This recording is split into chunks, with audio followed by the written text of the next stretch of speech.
Hi, my name is Leslie Borgia, and I'm the tax manager at Neil Jasani Advisors. Here at Neil Jasani Advisors, we are a team of CPAs, tax attorneys, and financial planners working together to come up with strategies that maximize tax benefits for our clients' unique situations. The purpose of these short videos are to answer a few questions that are frequently asked by our clients.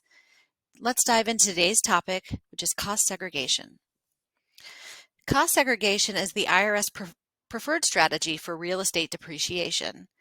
And this is due to the mindset that not everything related to property lasts as long as the structure itself.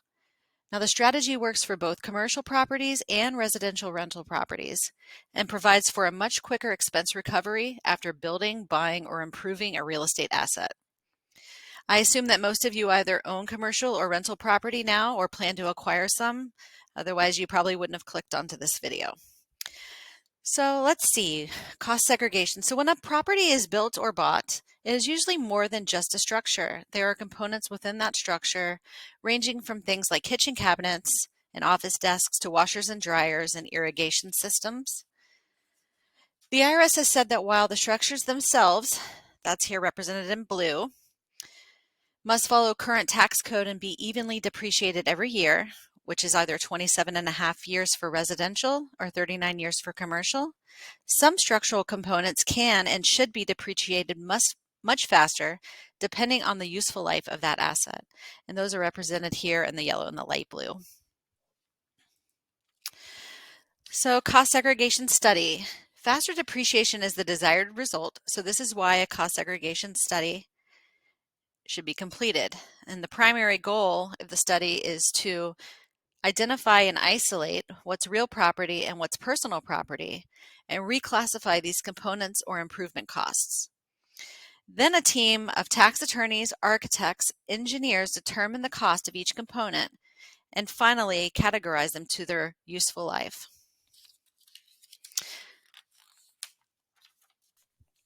So here's an example. As I said, it applies to both commercial and residential rental.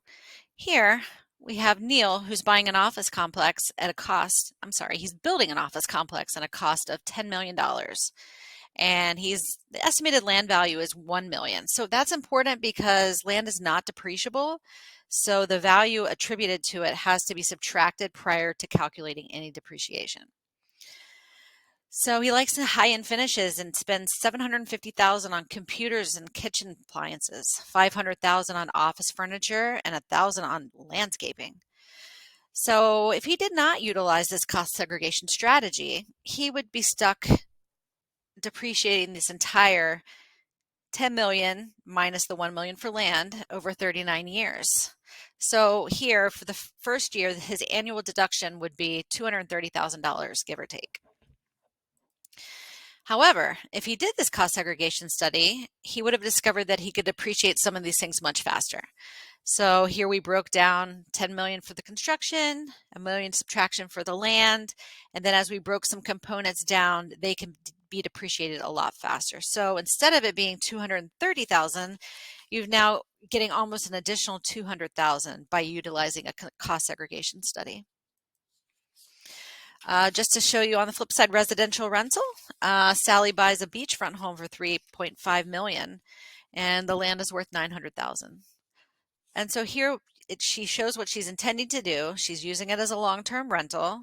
She does a bunch of upgrades and buys some entertainment vehicle that's only for her guests to use. So all of these things can be depreciated a little bit faster than if you were to just spread it out over that 27.5 years. So here for that first year, the depreciation deduction would be $94,000.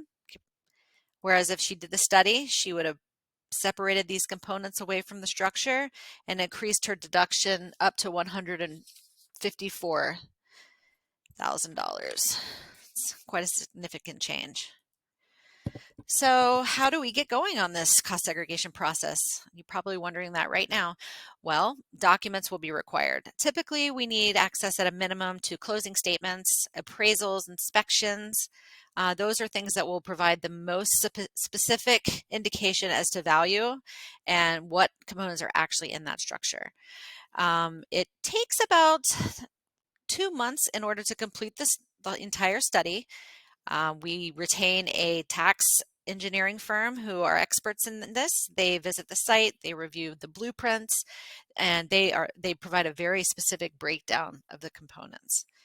The optimal time to complete a cost segregation study is in the year you purchase or build it. However, you can go back as far as 1986, as long as you've been the homeowner and recapture some of that missed depreciation deductions. And that would be called a look back study. So what is the goal? Well, we want to accelerate the depreciation. We want to return some of this cash so you can reinvest it back into your business or buy more properties. It will lower your taxable income, so therefore you're going to be paying less tax. And thus, like I said, it'll increase cash flow to allow you to do more things for your business. So I hope you learned something in this short video. However, nothing in this presentation constitutes any sort of investment, tax, or legal advice. We strongly urge you to seek out your own counsel in order to obtain accurate efficacy of the information provided herein. If you'd like to know more about Neil Jasani Advisors and how we are helping our clients, please visit our website at neeljasani.com.